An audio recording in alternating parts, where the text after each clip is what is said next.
Hi friends, ಎಲ್ಲರಿಗೂ ನಮಸ್ಕಾರ. Welcome to Aishwarya lunch box. ನಾನಿವತ್ತು ನಿಮಗೆಲ್ಲ ಕ್ಯಾಬೇಜ್ ಎಗ್ ಬುರ್ಜಿ ಮಾಡೋದು ಹೇಗೆ ಅಂತ ಹೇಳ್ಕೊಡ್ತೀನಿ.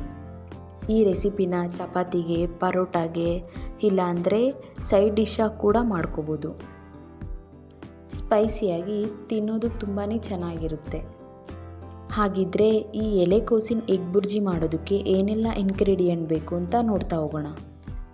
ಫಸ್ಟ್ ನಾನಿಲ್ಲಿ ಒಂದು ಬೌಲ್ ಆಗೋಷ್ಟು ಎಲೆಕೋಸನ್ನ ತಗೊಂಡಿದ್ದೀನಿ. ನೋಡಿ, ಈ ಥರ ಚಿಕ್ಕ ಚಿಕ್ಕದಾಗಿ ಕಟ್ ಮಾಡಿ ಇಟ್ಕೊಂಡಿದ್ದೀನಿ. ನೆಕ್ಸ್ಟು 4 ಮೊಟ್ಟೆ, 2 ಮೀಡಿಯಮ್ ಸೈಜ್ ಈರುಳ್ಳಿ, ಸ್ವಲ್ಪ ಕೊತ್ತಂಬರಿ ಸೊಪ್ಪು, ಸ್ವಲ್ಪ ಕರಿಬೇವು, ಅರ್ಧ ಸ್ಪೂನ್ ಜೀರಿಗೆ, ಅರ್ಧ ಸ್ಪೂನ್ ಸಾಸಿವೆ, 2 ಹಸಿರು ಮೆಣಸಿನ್ಕಾಯಿ, 1 ಇಂಚ್ ಆಗೋಷ್ಟು ಶುಂಠಿ, 3-4 ಬೆಳ್ಳುಳ್ಳಿ, ಅರ್ಧ ಸ್ಪೂನ್ ಧನಿಯಾ ಪುಡಿ, ಅರ್ಧ ಸ್ಪೂನ್ ಖಾರದ ಪುಡಿ, 1/4 ಸ್ಪೂನ್ ಆಗೋಷ್ಟು ಗರಂ ಮಸಾಲ, 2 ಚಿಟಿಕೆ ಅರಿಶಿಣ, 7-8 ಸ್ಪೂನ್ ಆಗೋಷ್ಟು ಅಡುಗೆ ಎಣ್ಣೆ, ರುಚಿಗೆ ತಕ್ಕಷ್ಟು ಉಪ್ಪು. ಇವನ್ನೆಲ್ಲ ಹಾಕಿ ಯಾವ ಥರ ಪ್ರಿಪೇರ್ ಮಾಡೋದು ಅಂತ ನೋಡೋಣ. ಫಸ್ಟ್ ಒಂದು ಪಾತ್ರೆ ಇಟ್ಕೊಂಡು ಪಾತ್ರೆ ಬಿಸಿ ಆದಮೇಲೆ ಅದಕ್ಕೆ ಸ್ವಲ್ಪ ಎಣ್ಣೆ ಹಾಕ್ತಾಯಿದ್ದೀನಿ. ಎಣ್ಣೆ ಬಿಸಿ ಆದಮೇಲೆ ಅದಕ್ಕೆ ಸಾಸಿವೆ, ಜೀರಿಗೆ ಇವೆರಡನ್ನೂ ಹಾಕ್ತಾಯಿದ್ದೀನಿ. ಸಾಸಿವೆ ಸಿಡ್ದಾದ್ಮೇಲೆ ಈರುಳ್ಳಿ ಹಾಕಬೇಕು. ಈರುಳ್ಳಿನ ಎಣ್ಣೆಯಲ್ಲಿ ಒಂದು 5 ಸೆಕೆಂಡ್ ಫ್ರೈ ಮಾಡಿಕೊಂಡು ನೆಕ್ಸ್ಟು ಕರಿಬೇವು ಹಾಕಬೇಕು. ಇವೆರಡನ್ನೂ ಒಂದು 10 ಸೆಕೆಂಡ್ ಫ್ರೈ ಮಾಡ್ಕೊಂಡಿದ್ದಾದಮೇಲೆ ಹಸಿರು ಮೆಣಸಿನ್ಕಾಯಿ ಹಾಕ್ತಾಯಿದ್ದೀನಿ. ಮತ್ತು ಎಲ್ಲದನ್ನು ತಿರುಗಿಸ್ಕೊಂಡು ಒಂದು 10 ಸೆಕೆಂಡ್ಸ್ ಆದಮೇಲೆ ಶುಂಠಿ ಬೆಳ್ಳುಳ್ಳಿ ಪೇಸ್ಟ್ ಹಾಕ್ತಾಯಿದ್ದೀನಿ. ಶುಂಠಿ ಬೆಳ್ಳುಳ್ಳಿ ತೊಗೊಂಡಿದ್ನಲ್ಲ ಅದನ್ನು ಜಜ್ಜಿ ಹಾಕ್ಕೊಂಡಿದ್ದೀನಿ ನಾನು. ಶುಂಠಿ ಬೆಳ್ಳುಳ್ಳಿ ಹಸಿ ಸ್ಮೆಲ್ ಹೋಗೋವರೆಗೂ ಒಂದು 30 ಸೆಕೆಂಡ್ಸ್ ಫ್ರೈ ಮಾಡ್ಕೊಂಡಿದ್ದಾದಮೇಲೆ ಏನು ಎಲೆಕೋಸು ಕಟ್ ಮಾಡಿ ಇಟ್ಕೊಂಡಿದ್ವಲ್ಲ ಅದನ್ನು ಹಾಕ್ತಾಯಿದ್ದೀನಿ. ಎಲ್ಲದನ್ನು ತಿರುಗಿಸ್ಕೊಂಡು ಒಂದು ಲಿಡ್ ಕ್ಲೋಸ್ ಮಾಡಿ ಒಂದು 2 ನಿಮಿಷ ಬೇಯಿಸ್ಕೋಬೇಕು.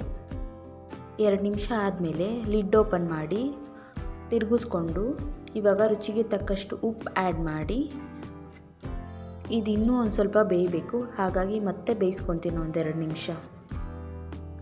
ನೋಡಿ, ಇಷ್ಟು ಬೆಂದರೆ ಸಾಕಾಗುತ್ತೆ. ಇವಾಗ ಸ್ಪೈಸಸ್ನ ಆ್ಯಡ್ ಮಾಡೋಣ. ಖಾರದ ಪುಡಿ, ಧನಿಯಾ ಪುಡಿ, ಅರಿಶಿಣ ಇಷ್ಟನ್ನು ಹಾಕಿ ಚೆನ್ನಾಗಿ ಮಿಕ್ಸ್ ಮಾಡ್ಕೋಬೇಕು.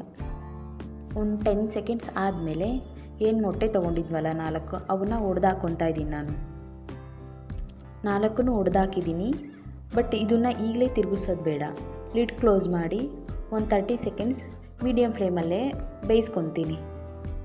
ಈ ಥರ ಮಾಡೋದ್ರಿಂದ ಮೊಟ್ಟೆ ಫುಲ್ಲು ಪುಡಿ ಪುಡಿ ಆಗೋದಿಲ್ಲ. ಸ್ವಲ್ಪ ಸ್ವಲ್ಪ ಮೊಟ್ಟೆ ಹಾಗೆ ಸಿಗೋದ್ರಿಂದ ತಿನ್ನೋದಕ್ಕೆ ಚೆನ್ನಾಗಿರುತ್ತೆ. ಇವಾಗ ನಾನು ಓಪನ್ ಮಾಡಿ ತಿರುಗಿಸ್ಕೊತಾ ಇದ್ದೀನಿ. ನೋಡಿ, ಈ ಥರ ಇರುತ್ತೆ. ನೀಟಾಗಿ ನಿಧಾನಕ್ಕೆ ತಿರುಗಿಸ್ಕೋಬೇಕು. ಹೀಗೆ ಓಪನಲ್ಲೇ ಒಂದು 2 ನಿಮಿಷ ನಿಧಾನಕ್ಕೆ ತಿರುಗಿಸ್ಕೊಂಡು ಬೇಯಿಸ್ಕೊತೀನಿ. ನಂತರ ಗರಂ ಮಸಾಲ ಹಾಕಿ ಮಿಕ್ಸ್ ಮಾಡ್ಕೊತೀನಿ. ನೆಕ್ಸ್ಟು ಕೊತ್ತಂಬರಿ ಸೊಪ್ಪು ಹಾಕಿ ಬಾಡಿಸ್ಕೊಂಡ್ರೆ ಫೈನಲಾಗಿ ಕ್ಯಾಬೇಜ್ ಎಗ್ ಬುರ್ಜಿ ರೆಡಿಯಾಗಿರುತ್ತೆ. ಈ ಟೈಮಲ್ಲಿ ಟೇಸ್ಟ್ ಮಾಡಿ ಉಪ್ಪು, ಖಾರ ಏನಾದರೂ ಶಾರ್ಟೇಜ್ ಅನಿಸಿದ್ರೆ ಆ್ಯಡ್ ಮಾಡ್ಕೋಬೋದು. ಹಾಗಿದ್ರೆ ನೋಡಿದ್ರಲ್ಲ ಯಾವ ಥರ ಕ್ಯಾಬೇಜ್ ಎಗ್ ಬುರ್ಜಿ ಮಾಡೋದು ಅಂತ. ಈ ಹೆಲ್ತಿ ರೆಸಿಪಿನ ನಿಮ್ಮ ಮನೇಲೂ ಟ್ರೈ ಮಾಡಿ ಟೇಸ್ಟ್ ಮಾಡಿ.